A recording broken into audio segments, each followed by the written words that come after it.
सर्वप्रथम सभी को यह समझने की आवश्यकता है कि यह समग्र विश्व परिवर्तन हेतु एक विशेष महासमर के दौर से गुजर रहा है। हम सभी एक ऐसे महासमर से गुजर रहे हैं, या संपूर्ण सृष्टि, हम तो कहेंगे संपूर्ण सृष्टि एक ऐसे महासमर से गुजर रही है जो अपने आप में अत्यंत दिव्य है और अत्यंत असहनीय भी है। बहुत ही पीड़ाएं भी हैं जिसके भीतर, परंतु एक अद्भुत पारलौकिक परिवर्तन भी हम सभी प्राप्त कर रहे हैं, जिसका इंतजार युगों युगों से संत महापुरुषों ने किया होगा। क्योंकि सभी लोग जानते हैं कि समय के साथ हर बार एक प्रलय लीला इस सृष्टि के भीतर सदैव होती रही है और हम सभी उस प्रलय से वाकिफ हैं, हम सभी उस प्रलय को जानते हैं। परंतु इस बार का जो यह परिवर्तन है वह विशेष, अति विशेष परिवर्तन है। ऐसा परिवर्तन, ऐसा काल, ऐसा महासमर न कभी किसी ने देखा था, न कभी आया था और ना ही फिर कभी इसकी आवश्यकता पड़ेगी। संपूर्ण विश्व को, और हम तो कहेंगे संपूर्ण सृष्टि को अलट पलट किया जा रहा है। एक ऐसा क्रांतिकारी दौर इस समय सभी लोग देख रहे हैं, दृष्टा हैं, और खासकर वह लोग जो इस क्रांति का मुख्य हिस्सा हैं, वह लोग जो संघर्षरत हैं संपूर्णतः। आप कहेंगे कैसी बात कर रही है माँ, इसमें तो सभी संघर्षरत हैं, यह संपूर्ण विश्व संघर्षरत है। निसंदेह संपूर्ण विश्व संघर्षरत है। आप बिल्कुल सही कह रहे हैं, परंतु हम जो कह देना चाहते हैं उसको थोड़ा सा धैर्य से समझना पड़ेगा। यह संपूर्ण विश्व संघर्षरत है, परंतु हमारे संत महापुरुषों ने जिस संघर्ष की बात की, हमें दृष्टि उस ओर डालनी पड़ेगी। हमें उस और दृष्टिपात करना पड़ेगा जिसकी बात हमारे संत महापुरुषों ने की। और वह संघर्ष क्या था? हमारे भारतवर्ष में, संपूर्ण विश्व में अनेकों प्रकार की क्रांतियां सदैव होती रही। अनेकों काल में, अनेकों समय में, अनेकों परिस्थितियां ऐसी उत्पन्न हुई कि इस देश को, भारतवर्ष को, संपूर्ण विश्व को अनेक प्रकार की क्रांतियों से गुजरना पड़ा। अनेक प्रकार के समर हुए। हाँ, इस समय अब जो समर है, यह जो क्रांति है, यह समग्र क्रांति है, संपूर्ण क्रांति, संपूर्णतः ऐसी क्रांति जिसके भीतर अंतः इस सृष्टि के आंतरिक हिस्से पर, समस्त आंतरिक परतों पर एवं बाह्य हिस्से पर, बाह्य जगत पर, बाह्य परतों पर, सभी भागों पर, सभी हिस्सों पर संपूर्णतः विशेष कार्य हो रहा है। विशेष परिवर्तन किए जा रहे हैं। प्रकाशीय परिवर्तन किए जा रहे हैं, जिसके द्वारा संपूर्णतः प्रकाश का प्रादुर्भाव किया जा रहा है। प्रकाश को संपूर्णतः, प्रकाश को, शांति को, धर्म को, धैर्य को संपूर्णतः इस धरा पर इस संपूर्ण सृष्टि में, इस संपूर्ण विश्व में अवतरित किया जा रहा है, प्रकट किया जा रहा है। इस कार्य को हमारे परम पिता परमेश्वर ही संपूर्ण कर सकते हैं, वह आद्य शक्ति ही संपूर्ण कर सकती हैं और वह कर रहे हैं। परम पिता परमेश्वर अपने कार्य को बहुत ही तल्लीनता से कर रहे हैं। हम सभी के मध्य वह निर्गुण परमात्मा, निर्भय निर्विकार परम प्रकाश को धारण किए हुए वह परमात्मा हम सब के मध्य सदैव रहा है। और जब इस युग परिवर्तन का समय आया, युग के बदलने का समय आया, तो वह हम सब के मध्य उपस्थित भी हुए। परंतु अल्प बुद्धि के कारण, अज्ञानता के कारण, मूर्खताओं के कारण जिन लोगों ने उसको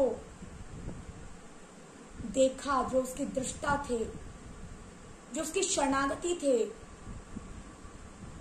वह भी उनको जानने में, समझने में और उनको उनके पथ का अनुसरण करने में असमर्थ रहे। और जिन्होंने नहीं जाना, जिन्होंने उनका दर्शन नहीं किया, जिन्होंने उन्हें नहीं जाना, वह भी अनभिज्ञ, वह तो स्वतः ही अनभिज्ञ है। परंतु समय के साथ परम पिता परमेश्वर, सभी लोग जानते हैं, अनेकों भविष्यवाणियां हैं ज्योतिष शास्त्र के द्वारा, संत महापुरुषों के द्वारा आज यह संपूर्ण विश्व जानता है कि वह परम सत्ता, परम शक्ति, वह परम पिता परमेश्वर समय के साथ इस धरा पर प्रकट, स्वयं को प्रकट करेंगे। और वह प्रकट है भी अनेकों भविष्यवाणियों के अनुसार, अनेकों ज्योतिष विद्या के अनुसार, अनेकों शास्त्र ग्रंथों के अनुसार वह इस धरा पर प्रकट भी है। और समय के साथ वह स्वयं को संपूर्णतः इस संपूर्ण विश्व के धरातल पर, संपूर्ण विश्व के पटल पर स्वयं को संपूर्णतः प्रकट कर देंगे। परंतु वह प्रकट भी है, परंतु वह अपने कार्य को संपूर्णतः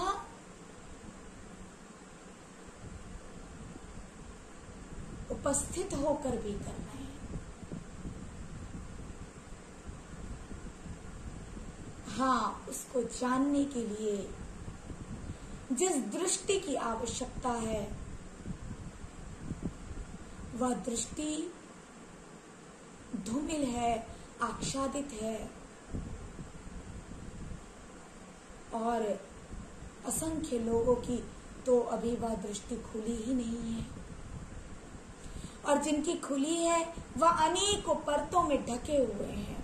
जिनको वह दृष्टि प्रदान भी की गई, उनकी भी वह दृष्टि एक अंधे की भांति ही है, उसकी तरह ही है जो आंख रहते हुए देखने में असमर्थ है।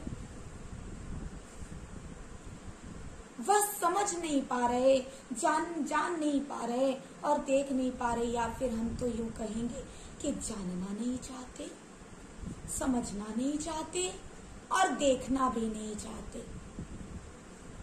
आप कहेंगे कारण क्या है? कारण है मृत मान्यताएं, रूढ़िवादिताएं, अपनी ही धारणाएं, स्वयं का ही अल्प ज्ञान, अज्ञानता का अंधकार और बुद्धि का अतिशय कुबुद्धि के रूप में विस्तार। क्योंकि जब परमपिता परमेश्वर इस धरा पर आते हैं और उनके सानिध्य को जो लोग प्राप्त करके भी उनके सानिध्य का मर्म नहीं जान पाते, उनके सानिध्य को समझ नहीं पाते, उनके दिए हुए वचनों को, उनके दिए हुए ज्ञान को जब अपने जीवन में धारण नहीं कर पाते, तो स्थिति क्या होती है? अत्यंत भयावह होती है। स्थिति अत्यंत भयावह होती है। फिर दुर्योधन की तरह, कौरवों की तरह वह ईश्वर आपके समक्ष आकर खड़े भी हो जाते हैं, अपना उद्घोष भी कर देते हैं, अपने समर की, अपनी क्रांति की, अपने परिवर्तन की संपूर्ण मुहिम के संपूर्ण रहस्य भी उद्घाटित कर देते हैं, परंतु आप समझ नहीं पाते, जीवात्मा समझ नहीं पाती, जीव समझ नहीं पाता, शिष्य जान नहीं पाता, और मनुष्य उसको अपने जीवन में धारण नहीं कर पाता, लागू नहीं कर पाता। हम सभी एक समर की बात कर रहे थे, हम एक महासमर की बात कर रहे थे, जिसमें हमने कहा कि एक विशेष दौर, विशेष दौर से हम सब गुजर, जहां महासमर है, अद्भुत महासमर है। अब आप कहेंगे कौन सा महासमर? और इसको यदि कोई जान भी रहा है ठीक से, तो वो चंद मुट्ठी भर लोग हैं। हम उसका वर्णन नहीं करना चाहेंगे, परंतु आप कहेंगे कि माँ कैसी बात कर रही है। आज तो यह संपूर्ण विश्व चाहे चाह रहा है चाहे नहीं चाह रहा है, इस महासमर का हिस्सा बना हुआ। आज किसी के चाहने न चाहने से जीवन और मृत्यु का खेल नहीं चल रहा। जब प्रलय होती है तो किसी के चाहने और न चाहने से यह सृष्टि जलमग्न या अग्निमग्न या उस महाप्रलय को झेलने के लिए विवश कोई चाह कर या ना चाह कर नहीं होता, उसे होना पड़ता है, क्योंकि विधि के विधान के आगे किसी की नहीं चलती। बिल्कुल सत्य है, सत्य है। परंतु हमने कहा कि हम जिस दृष्टिकोण की, हम जिस दिशा की बात कर रहे हैं, हम जिनकी बात कर रहे हैं, संत महापुरुषों ने कहा है, संत महापुरुषों ने कहा है कि जब भी कोई क्रांति होती है, जब भी कोई समर होता है, जब भी कोई परिवर्तनकारी मुहिम छेड़ी जाती है, संत महापुरुषों के द्वारा, दिव्य शक्तियों के द्वारा, परमपिता परमेश्वर के द्वारा, आशुतोष भगवान के द्वारा, आशुतोष भगवान अर्थात जो निर्विकार हैं, परम प्रकाश को प्रदान करने वाले हैं, जो उस दिव्य शांति का अलग जगाने वाले हैं, जो सबकी बुद्धि को एक ऐसा प्रकाश देने वाले हैं, दिव्य दृष्टि प्रदान करने वाले हैं, उस परम प्रकाश को प्रकट कर उस परम प्रकाश में रत करने वाले हैं, वह परम पिता परमेश्वर, वह परम पिता आशुतोष भगवान, जिनसे यह संपूर्ण विश्व क्या, यह संपूर्ण सृष्टि, जिनको नाम से तो जानती है और उनके सगुण को ना ही जाने, परंतु उनके निर्गुण से कोई भी अनभिज्ञ नहीं है। उनका निर्गुण प्रकाश, उनका निर्गुण स्वरूप संपूर्णतः इस संपूर्ण विश्व के कण कण को पल प्रतिपल सींच रहा है। जो दानवों पर भी दृष्टि डाले हुए हैं और देवताओं पर भी दृष्टि डाले हुए हैं, जो संपूर्ण विश्व को पोषित कर रहे हैं, संपूर्ण विश्व को, संपूर्ण सृष्टि को अपना प्रकाश प्रदान कर रहे हैं, जिसके कारण जीवन संभव है, श्वास संभव है, नीतियां संभव है, संचालन संभव है, नियंत्रण संभव है, अर्थात यह संपूर्ण सृष्टि चलायमान है। यह उनके होने का प्रमाण है, उनके होने का प्रमाण है। मनुष्य का इस चराचर जगत का होना उनके होने का प्रमाण है। यूं तो यह जगत